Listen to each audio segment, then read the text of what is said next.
요한복음 21장에 나오는 본문을 통해서 우리가 예수님을 닮는 교사는 어떠해야 되는지에 대해서 이 시간에 구체적으로 한번 살펴보도록 하겠습니다. 교사에 대해서 이야기하면서 교사의 자질과 역할과 정의가 무엇인가 이런 걸 먼저 좀 소개할 필요가 있을 것 같더라고요. 간단하게 제가 보편적인 이야기를 좀 한번 전달해 보고 싶어요. 교사란 무엇이냐? 이렇게 물어봤더니 위키피디아에 자격을 갖춰 가르치는 일에 종사하는 사람, 그 활동은 지식 전달, 기술 전수를 포함한 외적인 교육과 소양 등을 가르치는 내적인 교육을 시행하는 사람들, 제자들과 학문에 관한 열정과 의사소통 능력을 두루 갖춰야 될 것을 요구받는 이런 사람들을 우리가 흔히 교사라고 한답니다. 한마디로 얘기하자면 지식을 갖춰서, 자격을 갖춰서, 자질을 갖춰서 자신에게 맡겨진 사람들을 온전히 양육한 사람, 이것이 이제 교사라고 일반적으로 알려져 있습니다. 예수님을 닮은 교사라고 할 때 우리가 여기에다가 맞추어서 한번 생각해 볼 수 있는 내용이 있을 것 같습니다. 자, 그래서 우선은 예수님을 닮은 교사의 자격은 무엇일까 하는 그 부분을 한번 생각해 보도록 하겠습니다. 요한복음 25절로부터 17절에 있는 내용에 교사의 자격에 대한 부분이 언급이 됩니다. 요 단락은 요한의 아들 시몬아, 내가 이 사람들보다 나를 더 사랑하느냐라고 질문하는 그 내용입니다. 세 번이나 이 대화가 반복되고 있고요. 베드로는 항상 이 질문에 대해서 내가 주님을 사랑하는 줄 주님께서 아시나이다 라고 대답을 하고요.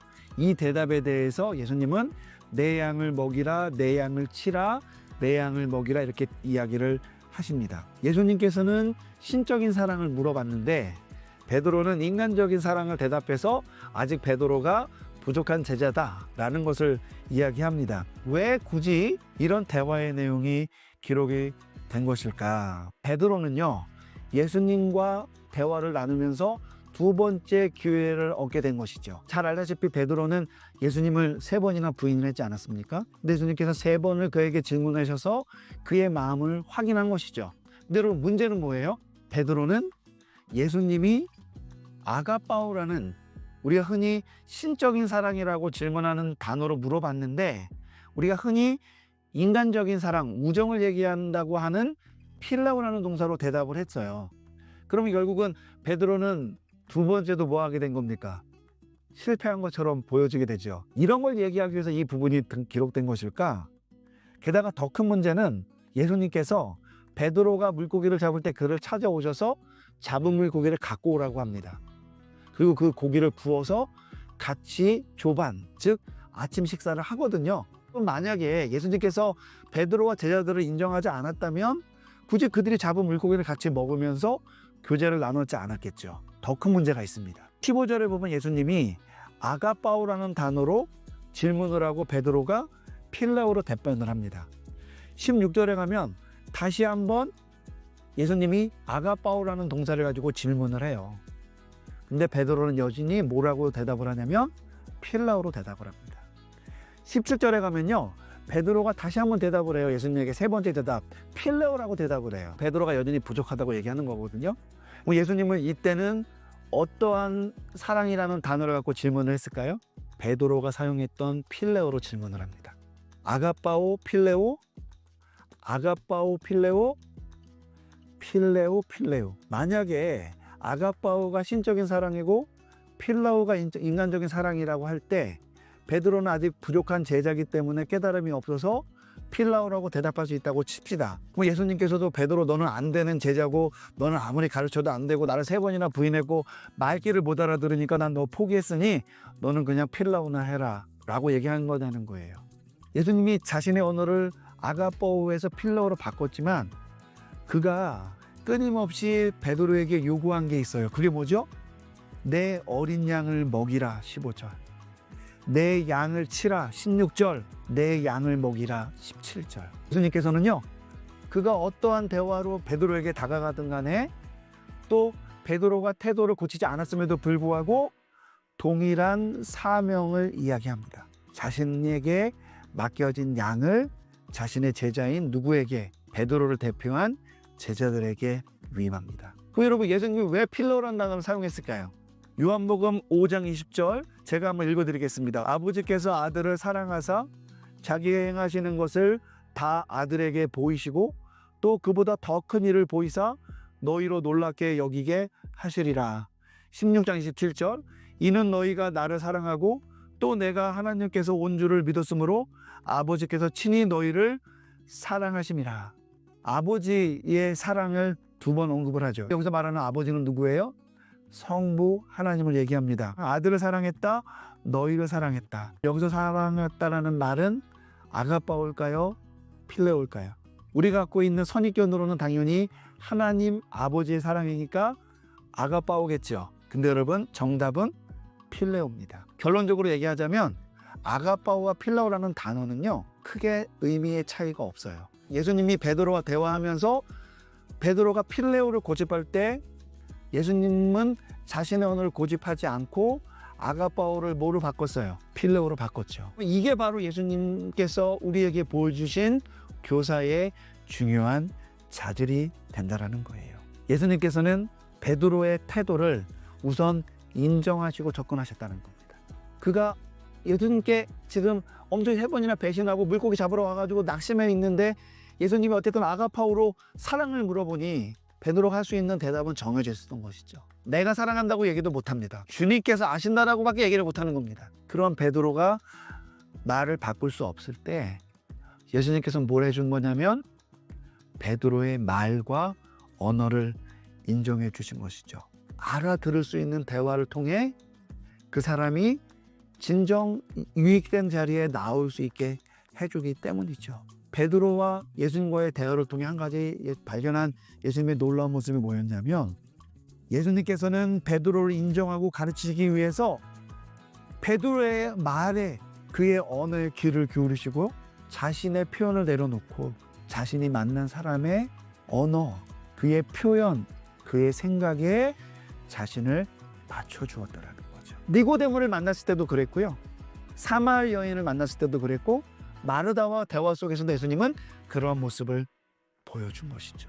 그렇기 때문에 예수님은 이러한 말을 바꾸고 자신을 낮추면서까지도 여전히 내 어린 양을 먹이라, 내 양을 치라, 내 양을 먹이라 라고 이야기하신 것이죠. 이 내용이요 예수님을 닮은 교사의 정의 곧 자격을 보여준다고 생각합니다. 위키피디아에서는 일단의 조건을 갖춘 사람을 교사라고 규정을 하죠. 교사 자격증이 있어야 된다는 겁니다. 그런데 교회 교사, 인생의 교사에게는 그런 유형의 자격증이 없잖아요. 하지만 무형의 자격증이 있다고 얘기한다면 예수님을 닮는 것인데 그 첫 번째 그리고 1차적인 것이 뭐냐면 이해하는 가운데 인내하는 가운데 듣고 대화하고 그 언어조차 우리 제자들에게 맞춰줄 수 있는 태도, 이것이 우리에게 필요한 교사의 자질이죠. 사도 바울께서는 고린도서 11장 1절에서 이렇게 얘기하세요. 내가 그리스도를 본받는 자가 된 것 같이 너희는 나를 본받는 자가 되라. 그러면서 11장 2절 너희가 모든 일에 나를 기억하고 또 내가 너희에게 전해준 대로 그 전통을 너희가 지킴으로 너희를 칭찬하노라. 배운 대로 본받은 대로 행하는 것, 그것이 바로 제자의 자질인데 우리가 만약에 예수님을 닮은 교사가 되길 원한다면 예수님께서 보여주신 이 모습을 꼭 닮아야 되겠죠. 그렇다면은 예수님을 닮은 교사는 무슨 일을 해야 될까요? 우리가 읽었던 말씀 요한복음 21장에 보면은 그런 내용이 등장하는데 7, 8절로부터 19절에 보면 이 단락에서는요 예수님께서 베드로를 사명자로 세우시면서 주신 기록한 내용들이 들어있는데요 15절 17절을 참조해 보면은 내 양을 먹이라, 내 양을 치라, 내 양을 먹이라. 8절 19절에는 보다 일반적인 원리를 이야기해 주고 있습니다. 내가 젊어서는 스스로 띠를 띠고 원하는 곳으로 다녔거니와 늙어서는 내 팔을 벌리리니 남이 내게 띠띠우고 원하지 아니하는 곳으로 데려가리라. 이렇게 말씀하셨어요. 이 말의 의미는요 1차적으로 19절 상반절에 나오듯이 베드로의 죽음, 순교에 대해서 이야기하는 예언적인 말씀입니다. 단지 그것을 의미할 뿐만 아니라 베드로의 사명자로서의 역할이 무엇인지를 의미하기도 합니다.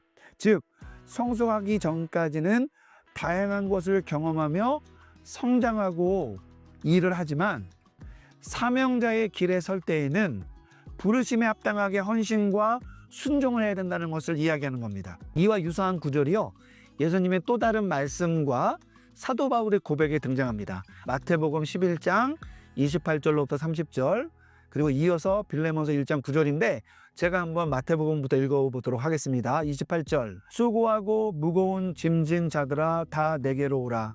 내가 너희를 쉬게 하리라. 나는 마음이 온유하고 겸손하니 나의 멍에를 메고 내게 배우라. 그리하면 너희 마음이 쉼을 얻으리니 이는 내 멍에는 쉽고 내 짐은 가벼움이라 하시니라. 그리고 빌레몬서 1장 9절 한번 읽어보겠습니다. 도리어 사랑으로서 간구하라. 나이가 많은 나 바울은 지금 또 예수 그리스도를 위하여 갇힌 자 되어. 여기에 보면 어떤 말씀들이 담겨져 있냐면 늙은 분이 띠로 묶인다. 그리고 마태복음의 말씀에는 선생님이 멍에를 맨다는 거죠. 사도 바울은 뭐라고 얘기했냐? 연로한 데 갇혀 있다고 얘기합니다. 성경에 있는 말씀이니 아멘 하는데 이게 이치에 맞습니까? 왜냐하면 지혜와 지식과 경험, 연륜이 있는 분들은 결단고 갇혀 있거나 묶여 있지 않는 분이잖아요. 그럼에도 불구하고 예수님께서는 그러야 한다고 가르치시죠. 이 말씀들은 분명 진리를 가르치는 자, 말씀을 가르치는 자에게 주어질 외적 환경을 암시하는 것으로 볼 수가 있습니다. 예수님을 닮은 교사는 이러한 일에 대해 먼저 멍에와 줄에 묶여 본을 보이며 나아가 제자들을 가르칠 수 있어야 한다는 거예요. 이것이 바로 예수님을 닮는 교사가 해내야 되는 역할이라는 겁니다. 예수님께서는 요한복음 21장 19절 하반절에서 이렇게 말합니다. 나를 따르라. 여러분, 이 표현은요, 예수님께서 지상의 공생애와 하나님의 뜻을 이루기 위해 죽기까지 순종했던 십자가의 사건, 하나님의 일을 이루기 위해 감당했던 역할을 이제 베드로가 감당해 줄 것을 명령해 주는 그런 내용이죠. 그것이 바로 자신을 닮은 제자요 교사에게 요구되는 역할이다라고 예수님이 이야기하는 것입니다. 이러한 역할을 염두에 두면서 예수님께서 보이신 맞춤의 태도, 어더를 맞추고 또 위임의 태도, 우리에게 위임된 그분의 어린 양을 먹이고 치는 사명을 감당해야 한다라고 성경은 가르치고 있는 것이죠. 우리에게 맡겨진 사람들, 그들이 받을 수 있는 신앙교육의 유일한 기회가 바로 교사인 우리에게 속해져 있고 그들이 우리에게 영향을 받는다는 것이죠. 가정에서나 교회에서나 학원에서나 신앙교육을 받는 사람들은 우리에게 영향을 받을 수밖에 없는 거예요. 이 역할이 얼마나 중요한지를 볼 수 있다는 것입니다. 마지막으로 예수님을 닮은 교사는 무엇을 신념해야 되는가, 어떠한 자질을 갖춰야 되는가, 그 내용이 20절로부터 22절에 등장합니다. 베드로가 돌이켜 예수께서 사랑하시는 그 제자가 따르는 것을 보니 그는 만찬석에서 예수의 품에 의지하여 주님을 파는 자가 누구오니까 묻던 자더라. 21절에 보니 이에 베드로가 그를 보고 예수께 여짜오되 주님, 이 사람은 어떻게 되겠사옵나이까? 22절, 예수께서 이르시되 내가 올 때까지 그를 머물고자 할지라도 내게 무슨 상관이냐? 너는 나를 따르라 하시더라. 이 부분에서 저는 제자들의 자질, 그들이 어떠한 신념을 갖고 가야 되는가에 대해서 한번 살펴보도록 하겠는데요. 신념이라는 단어, 우리가 오해가 굉장히 많은데 국어 대세전에 보면 신념이라는 단어는 이런 겁니다. 굳게 믿는 마음이에요. 믿음의 표현입니다. 성경은 믿음과 신념이 구분되지 않는다라고 얘기하고 있거든요. 즉, 우리가 예수를 믿어 성도가 되고 사명자로 부름받아 교사가 되어 이 자리에 있는데요. 우리는 그러한 부르심과 사명 주심을 신념하며, 즉 굳게 믿는 마음으로 그 일을 감당한다는 의미에서 우리가 교사로서의 자질과 태도를 신념하고 배운 바를 붙잡고 나아가야 된다는 것이죠. 그리고 그 신념이 교사와의 자질의 핵심이 된다는 겁니다. 물론 우리가 조금 전에 읽었던 20절, 22절의 내용에서 이 신념에 대한 내용이 구체적으로 등장하지는 않습니다. 근데 여러분, 예수님께서는 베드로에게 항상 한 가지 것은 꼭 기억해야 된다는 말씀을 이야기하고 있어요. 그것은 사명자로서 어떠한 일을 감당할 때 때로 주변에 발생하는 여러 환경들 상황에 눈 돌리지 말고 그것이 자신과 자신에게 주어진 사명과 무슨 상관이 있는지 그런 질문조차 때로는 그것을 무시하면서까지 주님이 주신 사명을 따를 수 있어야 한다는 것입니다. 학생들을 학교에서 가르치다 보면 교회에서 가정에서 가르치다 보면 회의감에 들 때가 있죠. 그럴 때 이직을 생각하기도 하고 대상을 버리기도 합니다. 매너리즘에 빠진 상태를 개선하고 싶은 마음이 들지 않죠. 결국 선생으로서 교사로서의 나의 사명과 자질과 내가 해야 되는 일이 분리가 되는 그런 일이 발생하는 걸 경험하게 됩니다. 여러분들은 어떠하신지요? 나를 따르라는 그 말이 그냥 우리가 모든 것을 묻고 모든 것에 대해서 과감히 희생하면서 갈 수 있는 그런 말인지요?